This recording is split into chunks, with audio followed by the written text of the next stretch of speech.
And our next guest, Charles Scott. Charles, how Hello, are you? what's going on, my man? Now, How Charles, professional baseball player. Yes, sir. Do you know the World Series is going on, right? Yeah, I've been hearing about it. Yeah, You've been absolutely. watching? I think there's a local team that might be participating that gets some of the fans in this area Did you watch riled the up. game last night? I did watch the game. Yes. The rookie serving up some. He might as well have had a tee up there. Yeah, the guys at the big league level are pretty good when it comes to hitting those fastballs. Yeah, you got to have a little bit more than just a fastball. And especially belt high. Yes, He was yes. like, I think the double that I saw that hit right before the home run was probably the hardest hit ball I've seen all. Yeah, he all definitely did not postseason. have one of his finer moments. What's your background in baseball? My background is quite extensive in baseball. Obviously, I played at the local levels of Little League and high school and things of that nature. Here in Fresno? Nope, I'm from the Bay Area, up in San Rafael, California, about 15 miles north of Golden Gate. A little rough up there. Oh, yeah, it's very, very rough. But from high school, went on to Arizona State, played there for 3 years, then was drafted by the Cleveland Indians, played there for another 6 years, traded to the... Whoa, slow down. It goes a little slower than that. you come out of college and you get drafted by the Indians. Yes, sir. You don't go straight to the big leagues. No. You went where? Well, I went to Batavia, New York, which was a short A. Yeah, Right. very fun. Actually, it was quite fun, to be honest with you. But, yeah, I spent about 8 years in the minor leagues, playing between 3 different major league organizations. You haven't said what your position is yet. I was a right-handed pitcher, yes. Okay, so Yeah. how fast do you bring it? I was very similar to the guy last night throwing. I was in the 96, 97 mile an hour range, yeah. Wow, Yeah. that's brilliant. I bet you love to go to the carnivals, huh? Yeah. I had a Throw little bit those more, baseballs I had at a the little bit milk more bottles? movement on my ball and a little bit more deception in my delivery than Strickland last night, yeah. Now you're a pitcher. Yes. So did you start out as a pitcher? No, I did not. Coming out of high school and college, I was actually a position player. I played outfield. I was actually drafted as kind of a dual sport type guy, combination where I did a little bit of hitting and outfield play my first year in pro ball. And Could you hit?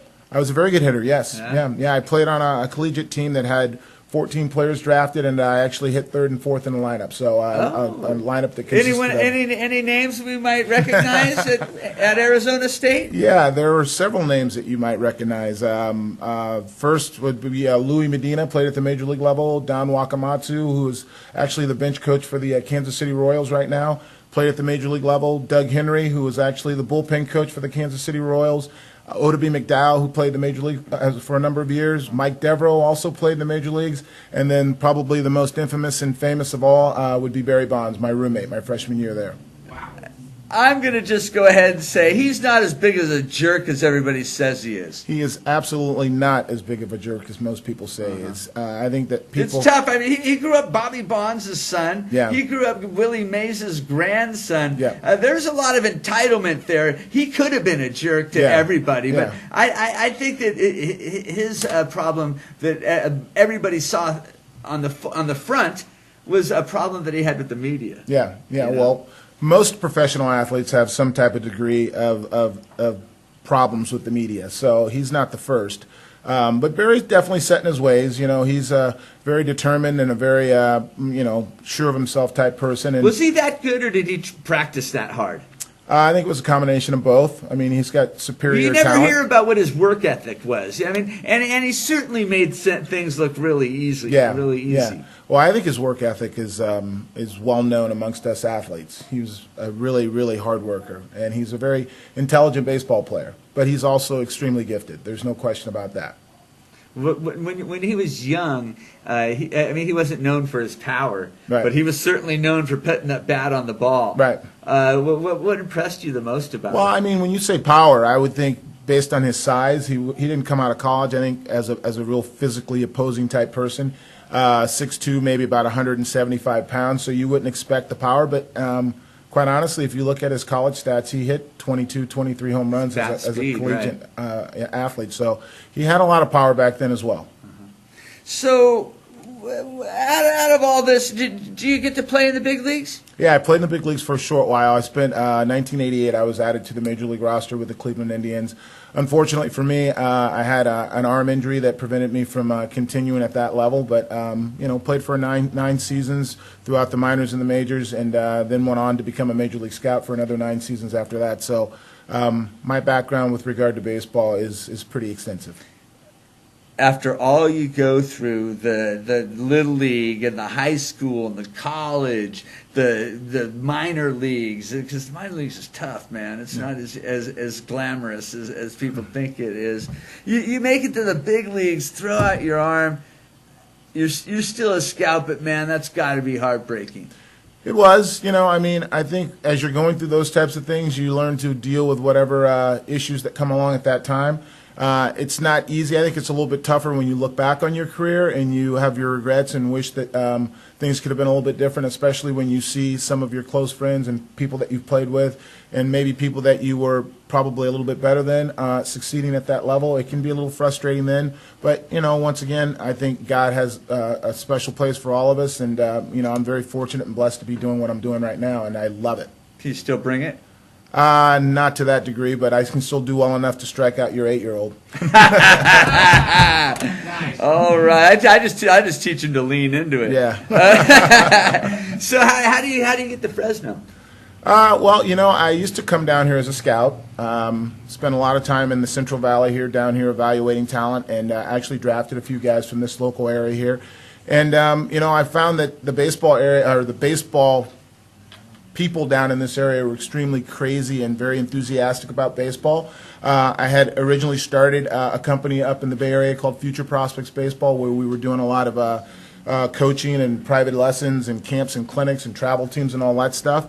So a good friend of mine, Dave Dorito, said that I should maybe look into possibly building something down in this area, and that's what brought me down here to Fresno. So when you say building something, do you have a facility? Yeah, we have an indoor training facility, both for baseball and softball. We don't want to leave the softball side of that out. Softball is an extremely big market as well, and we train both baseball players and softball. Softball's harder. I tell you, you get in there against a good softball pitcher. Yeah, it's tough. Yeah, well, I've not personally played a lot of softball myself, but a lot of the fundamentals that you're going to teach with regard to throwing, catching, fielding, and hitting are very similar to baseball, and matter of fact, are identical. So when it comes to teaching and training softball players, it's no different than baseball. I've played baseball here when I was younger, and I felt after playing in the Bay Area, and I felt like, gosh, man, these guys are really good in the Valley. And coming back to the Valley, I see it too, man. There's some really good ball players down here, some really big guys, you know, that can play the game. What is it exactly that you're going to offer these guys? Well, we have an indoor training facility. We have a brand new 13,000 square foot indoor training facility. It's climate controlled, so we have air conditioning in the hot summer months down here in Fresno, and then we have heat when it's extremely cold down here. You know, the Central Valley gets these extreme weather differences, so we're able to accommodate from that perspective.